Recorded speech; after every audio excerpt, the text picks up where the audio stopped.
تماشاوان انهجاج Ankara derbasî Diyarbekirê dibin ji rovekarî siyasî Kadir Karagöz li gel min e em dê peywendiyên Tirkiye li gel Yekîtiya Ewropa li gel Birêz Karagöz bigirine desta dembaş kekê Kadir ke Kadir niha Tirkiye dest nîşan dike ku amadeyê peywendiyên xwe li gel Yekîtiya Ewropa baş bike peywendî dîse bere bigihîne astên bilind hevdîtinên de astên bilind de pêk werin lê li ser erdê di siyasetên Tirkiyeyê gelo guherînên ku bi daxwaza nirxên demokrasiyên Tirkiye amade ye pêk bîne Birêz Karagöz? Ez dixwazim bêjim ev rêyeka pir dûdirêj û kuraniya wê tarîxê xwe heye. Di 1839 de di tazmînata di fermana tanzîmatê de û di fermana îslahatê de yanî 1839 û heta niha Tirkiye û Ewropa ew dixwazin ku li gel hev tiştekî bikin li mixabin Tirkiye ew em bêjin wê jeostratejîk pozisyona xwe dixwaze bihatir bifroşewan. Ew jî dixwazin hinek berjewendiyê xwe li ser Tirkiye pêk bînin. Evêna pir dûdirêj e.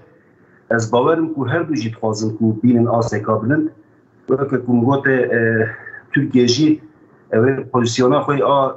jeostratejîk pir dixwaze biha bifroşewan. Ez karim vê bêjim yanî gava ku ev bibe ji bo teveke gelê Tirkiye nexwasin bêtir ji bo Kurda ew ê çêtir bibe. Ez dikarim vê bêjim. û birastî ewan ew derfet jî ji bo Tirkiye îro heye yanî çunkî em bêjin îro Ewropa jî û Tirkiye jî teveke saziyê navnetewî xwe mecbûrê reorganîzeyê kirbînin. Evêna dibêj bo her duwa jî weke firseteke be. Kekê Kadir niha jalî Tirkiye ve ev yektê gotin divê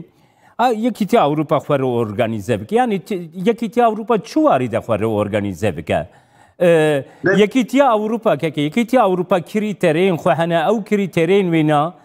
di li ser binemayên demokrasiyê li ser binemayên mafê mirov li ser binemaya globalizma pêşkeftî li ser binemaya aboriya pêşkeftiyê got pêk hatine di çi warî de Yekîtiya Ewropa divê xwe revîze bike golgora daxwaz û berjewendiyên Tirkiye bin. Na ez nabêjim ew ê Ewropa xwelgora daxwaz û berjewendiyê Tirkiye reorganîze bike. Ez bêjim piştî pandemiyê teveke saziyên navnetewî mecbûrin xwe reorganîze bikin. Ez bêjim weke firsateke ji her duwa re jî birastî weke ku min gote mesela dixwazim vê nabêjim wek anekdoteke di 1985 de Yekîtiya Ewropa pêk tê saleka wê hîn naqede ez dim qey di meha şeşaya hefta de Tirkiye serî lê deş bo ku têk heve navê. Yanî her du jî dixwazin ama ev heye weke min gote mesela Tirkiye nakokiyayê mezin ev e dibêje bera teknolojî û finansa Ewropa ez jê sûd wergirim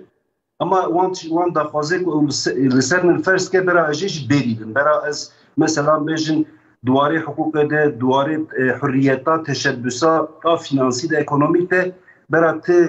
em bêjin tişta li ser min ferz neke. Divê ku de ji vêna berde yanî em bêjin wê ew tekliyê ku dixwazin gel hev bikin bê tavîz nabe. Evêna ez vêna heta ku Tirkiye hinek tavîza nede ew wî qebûl nakin yanî weke ku min gote ji 1905 niha heta anhayê Tirkiye bi ser neket yanî bi tamamî nikarî diye dibe endamê Yekîtiya Ewropa. Kekê Kadir niha Tirkiye wekî tê dest nîşan kiriye ev 6 salin daxwaza endametiya Yekîtiya Ewropa dike yek welatî dirnîne ku ev sal li hêviya danûstandinên endametiyê jî bibe ne ku bibe endam danûstandinên endametiyê jî yan niha li Yekîtiya Ewropayê rejîma mafê mirov jî ya ku niha hatî qebûlkirin hebû berî mehekê di lûtkeya mezînya Yekîtiya Ewropayê de niha Yekîtiya Ewropa xwe li ser çend nirxan binav dike û ew nirx Tirkiye ji wan gelekî dûr e. Gelol gora behweriya we em rûpelekî nû vekin tenê weke gotin têrê dike ku mirov bi Yekîtiya Ewropa re bikeve nav peywendiyên baştir de? Ev jî weke ku min got ev jî handîkapeka mezin e gava ku em bêjin ê rayedar و به هره بری وان امبیشن رایداری اروپا دولت اروپا بوار خبر دادن اما او باش دزانن کو ای امبیشن نافخواه امبیشن ای کوه رایا بده امبیشن او وانه ای کو چعبه وان لرای وانه هرچقاس بری وان دولت اروپا بجی جوانه خوره جناف خوره خبر ده مثلا امبیشن تام تشتکی کو بجو که ناوه مافه مروه تیده پیشکتی امبیشن بیانات کوای و ها چه به او تابانا ملیتچی ده که چهار فرمگه جبروی هاوی امبیشن وان تشتکی وش اوروپا رته گوتن جی ناوروکای والار مثلا به تشتکی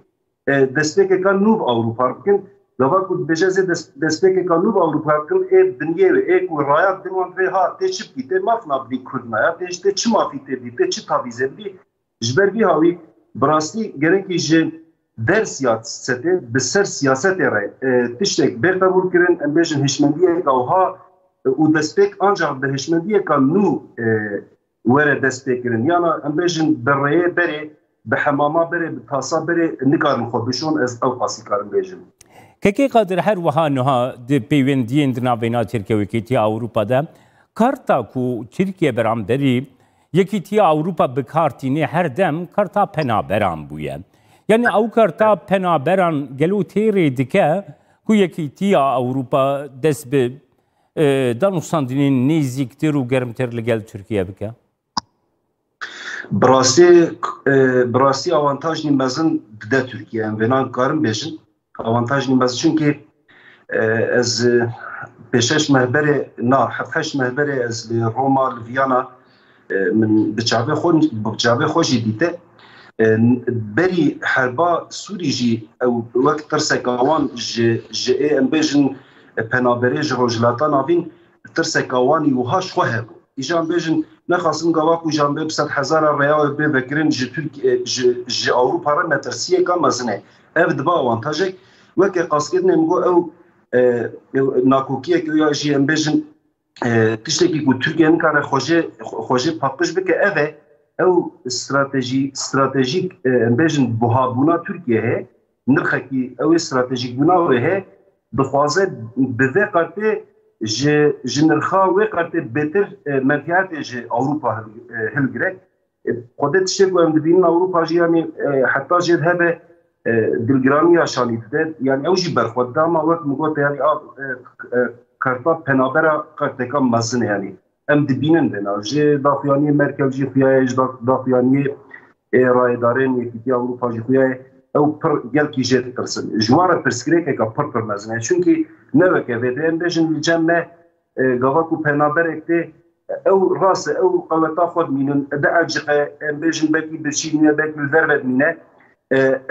هم وکه انسان هم وکه دولت امخواه او قاس پر دبن به پرسیاری دنابینن ده ما گواکو یک پنابر اک دشه اوروپا جسیگور تایی بگره حتی جه اصغاری کو امبیشن قاندان بکرا معیشتایی که او دولت دروختت کنه او گرانی اک لسر واوی بکه او هایا وانجوی تشتیه اما وقت مگوته اوی قرطاجی ترکیه دجوار بکار کنه راسته بله سپاس بوده